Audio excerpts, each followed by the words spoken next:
नमस्कार दोस्तों, मैं हेमंत जगताप कॉइन की दुनिया में एक बार से फिर आपका स्वागत करता हूं दोस्तों। तो दोस्तों, आप वीडियो पे नए हो तो वीडियो को लाइक सब्सक्राइब जरूर कीजिएगा दोस्तों। यदि आपने पहले से सब्सक्राइब करके रखा है तो आपका धन्यवाद, मेहरबानी, शुक्रिया दोस्तों। और आज का टॉपिक बहुत ही महत्वपूर्ण होने वाला है, वीडियो अंत तक देखिएगा दोस्तों।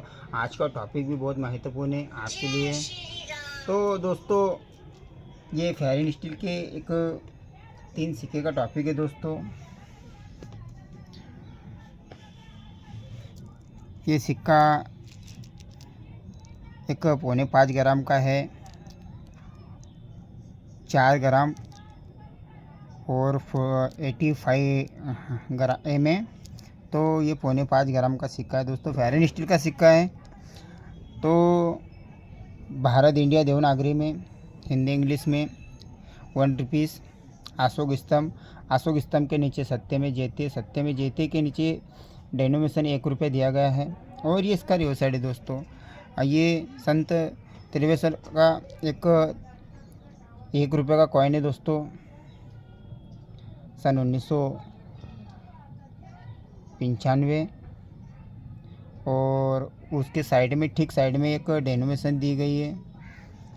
ये मुंबई मिंट का सिक्का है दोस्तों, सन 1995 के साइड में मुंबई मिंट का सिक्का है दोस्तों ये। और ये दूसरा सिक्का है दोस्तों, सेम वजनी, अशोक स्तंभ, सत्य में जेते, भारत इंडिया देवनागरी में 1 रुपीस। और ये इसका आवर साइड और ये इसका रिवर्स साइड है दोस्तों। ये महाराणा प्रताप जी का एक 1 रुपीस का कॉइन है दोस्तों, देख सकते हो। और ये इसको कॉमोडिटी कॉइन कहा जाएगा दोस्तों। और ये 2003 में बनाया गया कॉइन है दोस्तों, देख सकते हो 2003। और 2003 के नीचे एक डायमंड मिंट मार है दोस्तों। तो ये मुंबई मिंट का सिक्का है दोस्तों, बहुत ही प्यारी कंडीशन का कॉमोडिटी कॉइन है। और ये मुंबई मिंट का कॉइन है दोस्तों। सेम कॉइन दोस्तों, सेम वजनी, सेम सिक्का, फेयर स्टील का। और 2003 के नीचे देख सकते हो दोस्तों, एक स्टार मिंट मार्क है जो दर्शाता है हैदराबाद मिंट का सिक्का है दोस्तों, देख सकते हो मिंट मार्क। तो हमेशा छोटी छोटी बातों को आपको ये ध्यान रखना होगा कि सिक्का किस कारण से महंगा होता है और उसकी क्या वजह होती है, और किस तरह से सिक्कों का कलेक्शन होता है और कहाँ जाके आपको बेचना होता है, और किस तरह से आपके कलेक्शन में आपको फ़ायदा होगा दोस्तों। तो इसी तरह से ये फेयर स्टील के 3 सिक्के, संत त्रिवेश्वर के, और एक महाराणा प्रताप जी के ये 2 सिक्के। तो होता क्या है दोस्तों कि आज जो आपको लगता है कि इस तरह से आपके कलेक्शन में ये सिक्का नहीं है, तो दोस्तों देख सकते हो इस तरह से मैं ये कॉमोडिटी कॉइन का कलेक्शन करता हूँ। जैसे ये 1 रुपीस कॉइन रहा,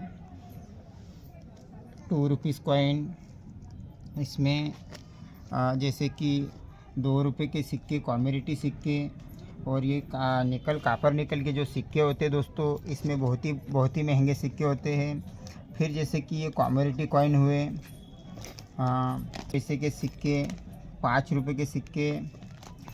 और जैसे कि ये ब्रिटिश इंडिया के 1 आना 2 आने के सिक्के, और जैसे कि मुग़ल शासक के या ब्रिटिश इंडिया का हाफ आना। तो इस तरह से कलेक्शन मैं अपने कलेक्शन में रखता हूं दोस्तों।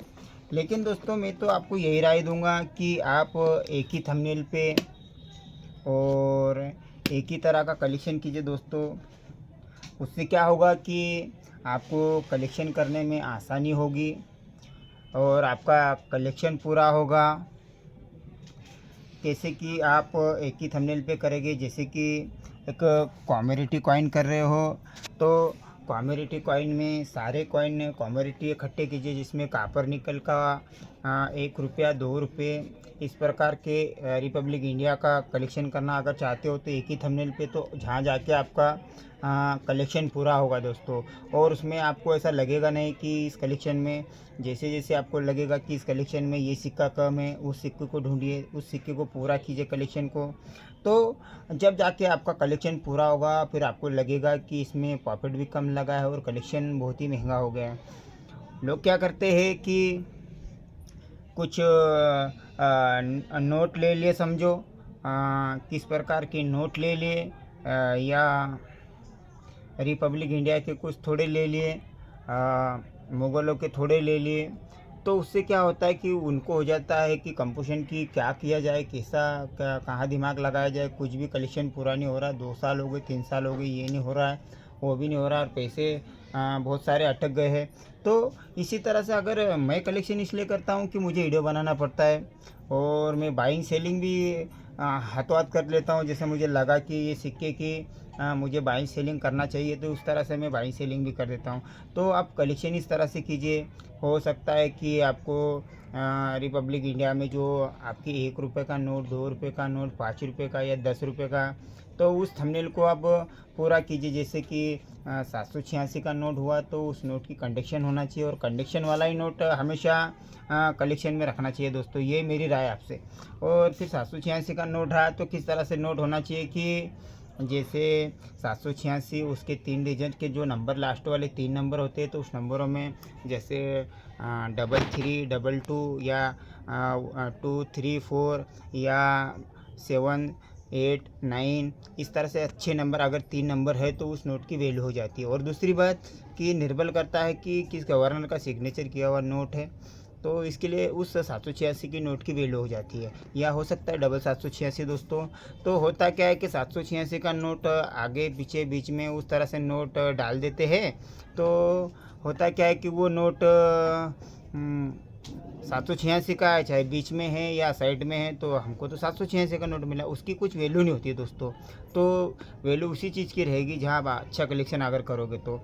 एक ही प्रकार का कलेक्शन कीजिए, जैसे कि मुग़ल का अगर कर रहे हो तो मुग़ल के सिक्के इकट्ठे कीजिए, उसकी जानकारी जुटाइए, जब जाके इसमें इन्वेस्ट कीजिए और जब जाके इसमें पैसा लगाइए। और अगर आपको पूरी जानकारी नहीं है तो मैं तो यही राय दूंगा आपको कि आप इसमें 1 रुपये भी खर्च मत कीजिए। और मेरी ये राय है कि आप बिना जानकारी के कुछ भी मत कीजिए। तो आते हैं दोस्तों इस सिक्के की मार्केट प्राइस की ओर।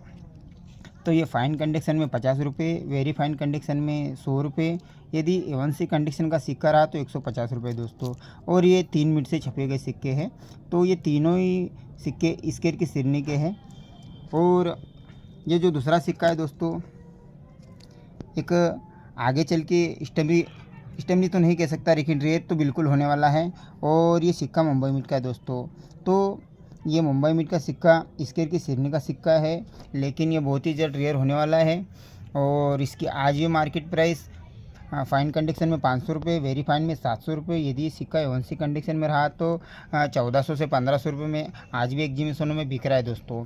तो और ये तीसरा जो सिक्का है ये कॉमन कैटेगरी का सिक्का है।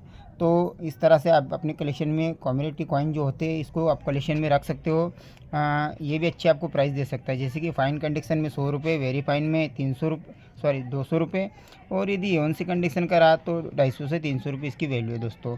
तो दोस्तों मेरी तो ये राय रहेगी कि जिस तरह से आपके पास जैसे कि स्केर कॉइन महंगी कॉइन है तो उस तरह से मुझे आप शेयर कर सकते हो, मुझे मैसेज कर सकते हो और मुझे कमेंट में लिख भेज सकते हो कि आपके पास में किस तरह से कलेक्शन है। हम आपकी अवश्य मदद करेंगे और बहुत जल्द मदद करेंगे दोस्तों। इस तरह से मुझे चिल्लर मत डालिए, जैसे कि लाए और दिखा दी और कर दिया मैसेज और लगा दिया कॉल। तो कैसा होता है कि मैं उसी व्यक्ति का कॉल लेता हूँ जो अच्छा कलेक्शन और समझदारी से कलेक्शन करता है, सारी बातें सुन के कलेक्शन करता है। और उसी व्यक्ति का फ़ायदा भी होता है दोस्तों कि जो सारी बातों की जानकारी जुटाता है पहले फर्स्ट, और जब जाके फिर इस फील्ड में बेचने की सोचता है। मैं बोल दूँगा कि दोस्तों मैं अभी तुरंत तो कॉइन ले रहा हूँ, लेकिन आप मुझे कौन सा कॉइन बेच सकते हो। तो इस तरह से होता नहीं है।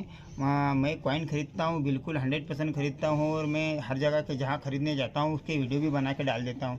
तो होता क्या है कि मुझे लगता है कि उनके वहाँ पर कॉइन मुझे लेने के लायक है, तो मैं वहाँ पहुँच जाता हूँ, तो और मैं ले भी लेता हूँ। और आपको यदि कॉइन बेचना है तो रेयर स्क्वायर कॉइन मुझे फ़ोटो डालिए, या 1 रुपये की गड्ढे की फ़ोटो डालिए, 10 रुपये की गड्ढे की फ़ोटो डालिए। तो होता क्या है, लोग 5 पैसे 10 पैसे उसमें हैं कीमती, लेकिन आपको पता ही नहीं, जानकारी ही पता ही नहीं। तो मैं आपको कैसे क्या बता सकता हूँ कि ये कितना महंगा है। आप वीडियो देखते नहीं हो, और ऐसे फेक वीडियो देख ले तो जिसमें एक बताया जाएगा ये 25 पैसे का सिक्का बहुत ही महंगा सिक्का है, लेकिन कॉमन सिक्का कभी महंगा नहीं हो सकता। जो स्केयर है, जो रेयर है, जो जानकार लोग बताते हैं, और जो जानकार लोग इस फील्ड में हैं, उन लोगों को पता है, तो वो लोग अपने पास कलेक्शन में रख लेते हैं। तो वीडियो कैसा लगा कमेंट में ज़रूर लिख भेजिए, और वीडियो अंत तक देखिए, और वीडियो को लाइक सब्सक्राइब शेयर ज़रूर कीजिएगा दोस्तों। आज के लिए इतना ही। जय हिंद, वंदे मातरम दोस्तों।